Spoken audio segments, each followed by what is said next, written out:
학교 폭력 논란 불거졌습니다.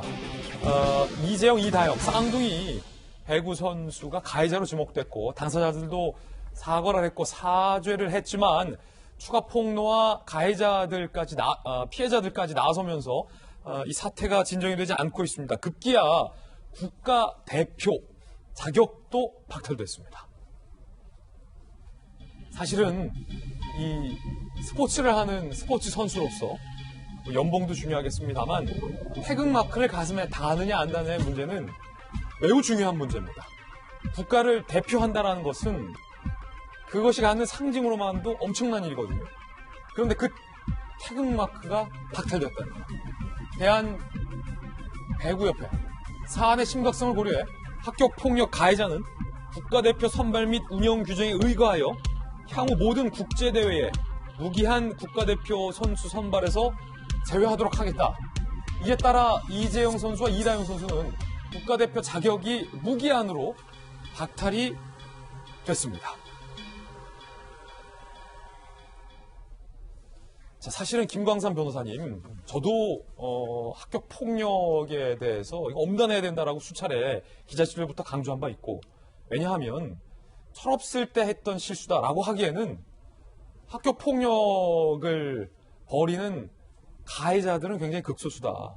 그리고 학교 폭력을 당한 피해 우리 아이들은 씻을 수 없는 상처를 평생 동안 그 굴레에서 벗어날 수 없는 경우도 있기 때문에 매우 심각한 일이다 라는 전문가들의 지적이 많은데요. 자, 그와 관련돼서 오늘 이재영, 이다영 선수의 국가대표 자격이 박탈됐습니다. 어떻게 보십니까? 이건 당연한 조치인 것 같아요. 당연한 조치다. 네, 그런데 특히 이제 저도 학교 폭력 관련된 사건도 많이 해보고요. 이제 주위에서 많이 상담을 많이 하죠. 그런데 이 어릴 때 겪는 학교 폭력의 트라우마는요, 이건 평생 가는 거예요. 사실 저 두 선수로부터 학교 폭력 피해자, 이게 아주 진상이 완전 밝혀진지 않아지고 경우 때는 일방적인 주장이라고 볼 수가 있겠죠. 그렇지만 징계위에서 결정을 한 거 보면 이거 자체는 일방적인 주장이다 이렇게 볼 수는 없을 것 같아요. 그런데 왜 상당한 시간이 많이 지난 다음에 저렇게 피해자가 SNS 등을 통해서 저렇게 문제를 제기할까? 그건 이다현의 이재영 선수는 다 잊었을 거예요. 그리고 그때의 기억이 없고, 그때는 그 당시는 운동선수는 당연히 그런 걸 했었어. 그런 생각을 하고 그걸 자기의 어떤 정당성을 마음적으로 부여받을지 모르죠. 하지만 그늘 밑에서 계속 신음을 해왔고 지금까지 직장을 다닌다든지 사회생활을 하는 사람의 입장에서 보면 그걸 씻을 수 없는 거예요. 그게 평생 가는 거라고 볼 수 있거든요. 그래서 사실 이 피해자 측에서도 저 둘이 나와서 인터뷰하고 SNS 활동도 엄청나게 마치 선한 천사처럼 그렇게 하는 걸 보니까 자기가 비교가 되는 거죠.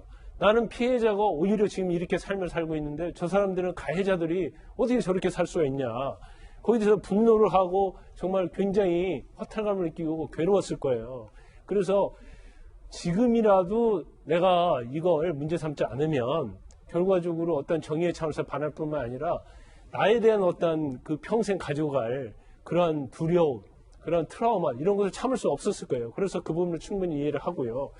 물론 이 자체가 이제 우리의 어떤 사회적 제도 시스템에 문제가 있어요. 너무 성적 만능주의를 하고 또 어떤 사회자 자체가 인성보다는 어떤 실력이랄지 그런 거에 너무 평가하다 보니까 이런 일이 있을 수 있는 거거든요. 그래서 거기에 대해서도 사실은 국가적인 차원에서 또 사회적 차원에서 첫 번째는 반성을 해야 하고요. 저런 것이 재발이 않도록 할 뿐만 아니라 제가 볼 때는 교육이 중요하다고 봐요. 자, 예를 들어서 체육계에 저런 것이 만연해 있다면 체육계에서 정말로 잘 나가고 실력이 좋은 선수 상대로 교육을 해야 한다는 거죠. 야, 이다영, 이재영 봐라. 아무리 네가 실력 있고 잘하면 뭐하냐. 결국 이건 20년, 10몇 년 싸우던 것이 5분도 안 돼서 무너질 수 있다. 예. 그래서 어릴 때부터 어떤 자기 마음을 다지고 자기 가슴 속에 어떤 감정이 있을 수 있거든요. 사람을 괴롭히고 싶어하는 어릴 때의 감정이 있을 수 있어요. 그런 것들을 얼마나 자제시키느냐. 그런 것이 사실 교육계에서 해야 할 과제다 저는 그렇게 봅니다. 예. 자, 반면에 이 국가대표 자격 박탈을 두고 여러 가지 의견들이 많은데 일각에서는 박수현 대변인, 네. 그래도 실력이 출중한 두 명의 선수들이고 본인이 직접 사과까지 했는데 너무 심한 것 아니냐 이런 우려의 목소리도 있던데 박 대변인께서는 어떻게 보십니까? 저는 개인적으로 저 두 선수의 엄청난 팬입니다. 예. 제가 경기를 골라서 막 찾아가서 볼 정도로 한국생명 예, 팬이군요. 예, 안타깝고 아쉽지만 그러나 지금 현재의 조치는 아주 잘한 조치다 이런 생각을 하고요. 자격 바탈 잘 된 거다. 예, 그렇게 생각을 합니다. 이 시점에서 우리가 생각해 봐야 될 문제가 있어요. 지금 계속해서 벌어지고 있는 아동학대의 문제, 또 이런 학교 폭력의 문제, 이런 문제들이 우리 사회가 지금 어디쯤에 와 있고 앞으로 어느 곳을 향해서 가야 될까를 지금 명백하게 보여준 우리 현실이라고 생각을 하거든요. 이것을 쉬쉬하고 숨기고 지금 말씀하신 대로 저 두 선수가 학생 때 뭐 그런 일이 있었지만 그 뒤에 자신들이 노력으로 출중한 실력을 갖추고 국가대표까지 되고 이렇게 국익에 뭐 공여하는 이런 부분도 있다고 해서 그것이 숨겨지거나 이래서는 안 되거든요.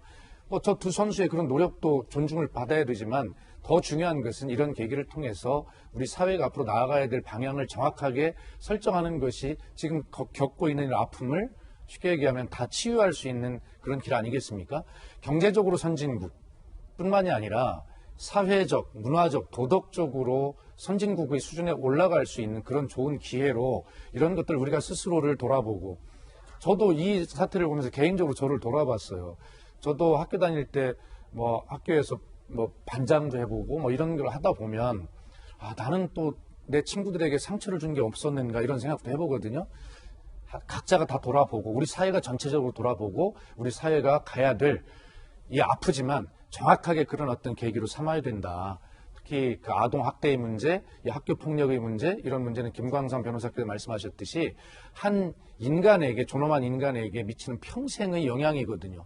그래서 종합적으로 대한민국이 이런 부분까지 돌아보고 성찰하고 선진국으로 가는 그런 아픈 계기로 만들어야 한다 이런 생각이 듭니다.